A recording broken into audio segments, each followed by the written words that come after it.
Assalamualaikum warahmatullahi wabarakatuh. Halo semuanya, kami dari kelas 11 DPIB 1 dari SMK Negeri 1 Nganjuk dan saya Bintan Cahyaningrum Suwantoro dari absen 34. Saya Lukita Tegari Sanijaya dari absen 35. Dan saya Lutfi Abdulaziz absen 30. Kami di sini akan membahas terkait bab 2 yaitu tahapan-tahapan dalam pengerjaan gedung. Nah, berhubung kita di Rumah Sakit Bayangkara, langsung saja nih kita ulas bagaimana pembangunan yang ada di dalamnya. Ihir.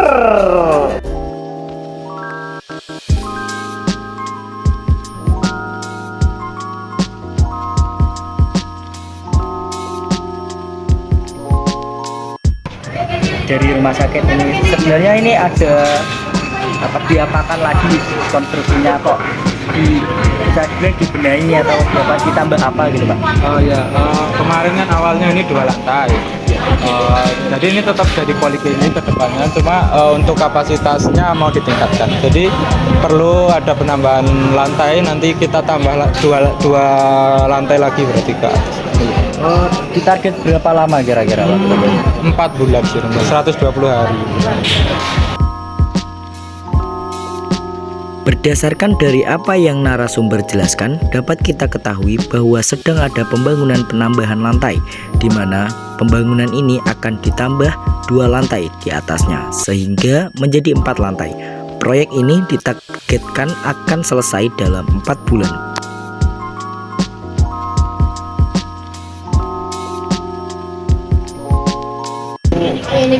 Apa sih data yang harus dikumpulkan Pak selama penahap proyek ini? Biasanya kita dokumentasi penting, terus izin kerja tiap harinya, terus ada laporan harian, laporan mingguan, laporan bulanan, checklist pekerjaan gitu. Itu dari lengkap semua ya? Pada proyek ini terdapat beberapa data yang harus dikumpulkan, antara lain yaitu dokumentasi, izin kerja, checklist pekerjaan, laporan harian, laporan mingguan, dan seterusnya.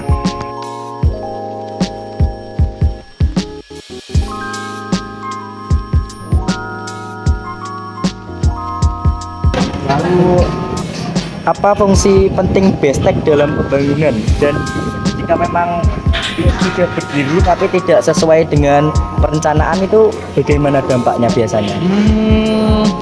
Tidak sesuai dengan ya itu biasanya bisa dikomunikasikan dengan owner. Kalau pentingnya BESTEK, tentu BESTEK kan sebagai acuan kita untuk bekerja ya, untuk supaya tahu kita yang mengerjakan itu seperti gambar rencana gitu. Jadi masih bisa dikomunikasikan ya? Ya. BESTEK sendiri memiliki fungsi sebagai acuan bekerja. Jika ada perbedaan antara BESTEK dan keinginan owner, maka hal tersebut akan dibicarakan lebih lanjut.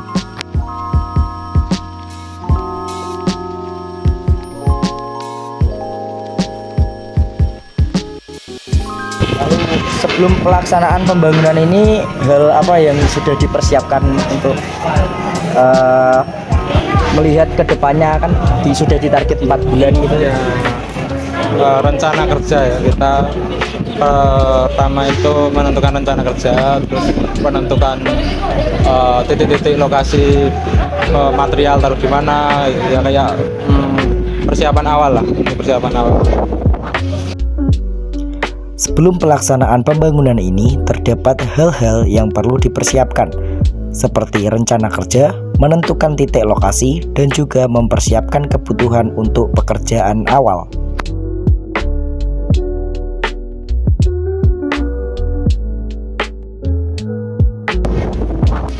Perencanaan untuk pembangunan ini dimulai dari merencanakan apa dulu Pak sebenarnya? Kayak yang paling awal setelah bangunan ini selesai kan mau direnov, itu yang paling pertama itu apa biasanya? Perencanaan awal ya, perencanaan awal itu biasanya masuk di analisa perhitungan dulu, perhitungan kebutuhan bangunannya untuk apa, berapa lantai, beban bangunannya berapa, Sama kayak pekerja-pekerjanya jadi juga masuk ke anggarannya itu. iya. Ya, masuk karena di analisa harga udah pernah hitung RAB sebelumnya. Jadi di RAB itu masuk juga untuk harga upah pekerja sama harga material. Perencanaan pada proyek ini dimulai dari analisa perhitungan, kebutuhan bangunan, dan ada juga rencana anggaran biaya terutama pada upah para pekerja.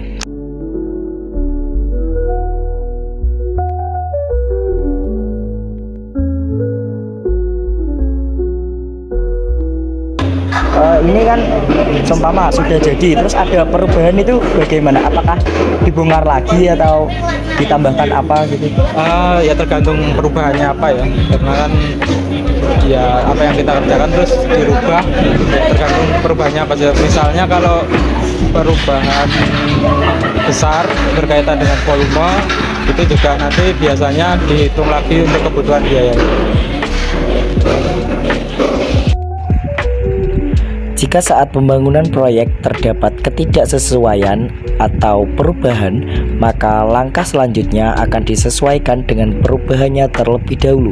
Jika perubahannya besar, maka akan dihitung lagi kebutuhannya, bisa dibongkar, bisa juga dicarikan solusi yang lain, yang pastinya merupakan solusi yang efektif.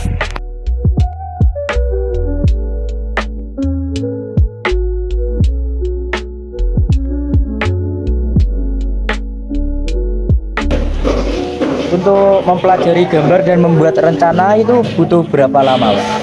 Itu tergantung pada yang mempelajari juga ya. Semakin berpengalaman orangnya itu kan pasti lebih cepat. Mempelajari gambar dan membuat rencana bisa memakan waktu yang sangat singkat ataupun lumayan lama, tergantung potensi dari orang tersebut. Jika seseorang sudah berpengalaman, maka untuk mempelajari gambar dan membuat rencana akan memakan waktu yang singkat.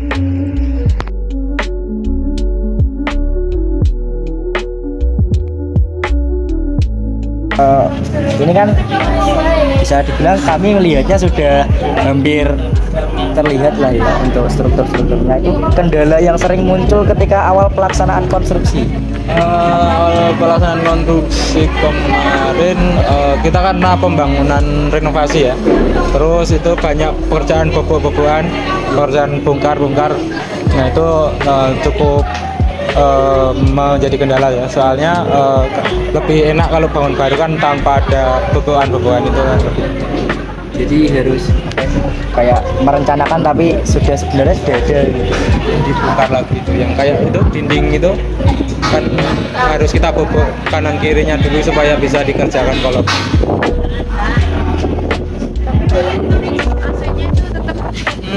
Sebenarnya ya bagusnya dilepas, cuma ya gitu. Baik, terima kasih Pak. Ya, kasih banyak. Pada pembangunan ini pasti pernah terdapat beberapa kendala terutama pada awal pembangunan, yaitu dikarenakan ini renovasi maka ada pekerjaan bongkar yang cukup jadi kendala.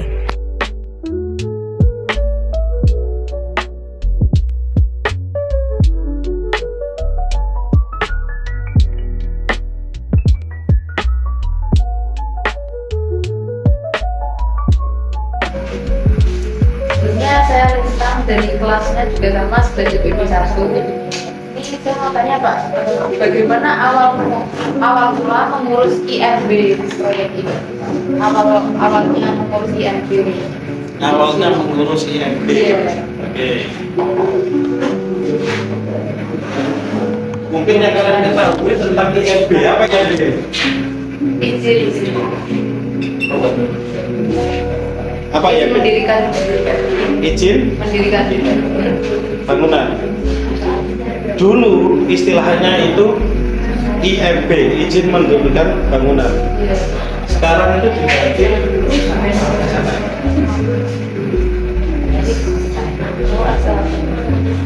layak fungsi. Jadi sistem layak fungsi. IMB sama SLF itu sama. Syaratnya dianalisa dulu, strukturnya kuat apa enggak, kebutuhannya apa, jadi saya tulis. Paham? lahan ini nanti berfungsi untuk apa? Kita membangun apa? Lahannya pas apa enggak? Jangan-jangan kita bikin pabrik tapi sampingnya banyak pemukiman. Nah itu kan nanti apa namanya melanggar aturan. Nah itu pertama lahan, yang kedua struktur.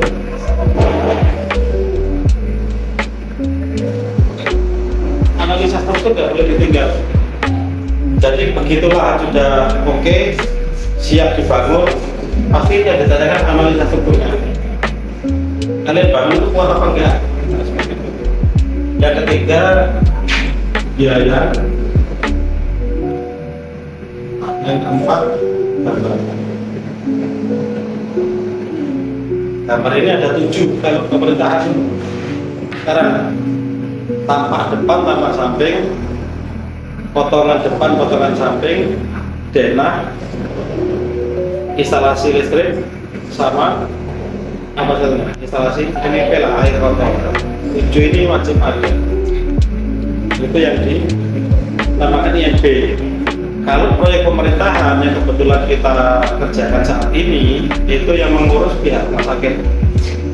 Kalau dari rumah sakit sendiri tidak cukup IMB atau SLF, nanti ada namanya asesmen. Kalau yang namanya ada 2 bangunan, bandara sama rumah sakit. Ini yang benar-benar keselamatannya diutamakan. Itu nanti ada asesmen building, syaratnya sudah memenuhi apa tidak. Kalau bandara itu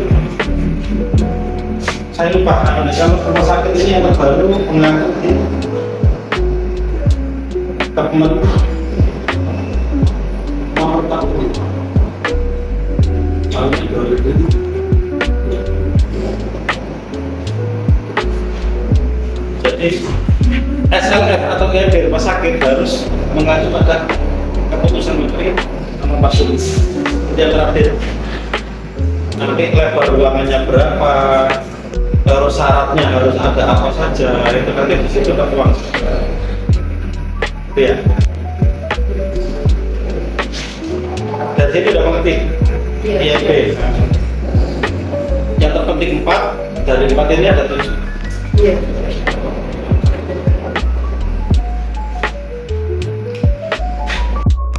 Syarat-syarat mengurus IMB atau izin mendirikan bangunan atau SLF sistem layak fungsi yaitu 1. Menganalisa lahan, 2. Menganalisa struktur, 3. Menganalisa biaya, dan nomor 4. Gambar kerja. Pada proyek rumah sakit ini sendiri, IMB-nya sudah diurus oleh pihak rumah sakit.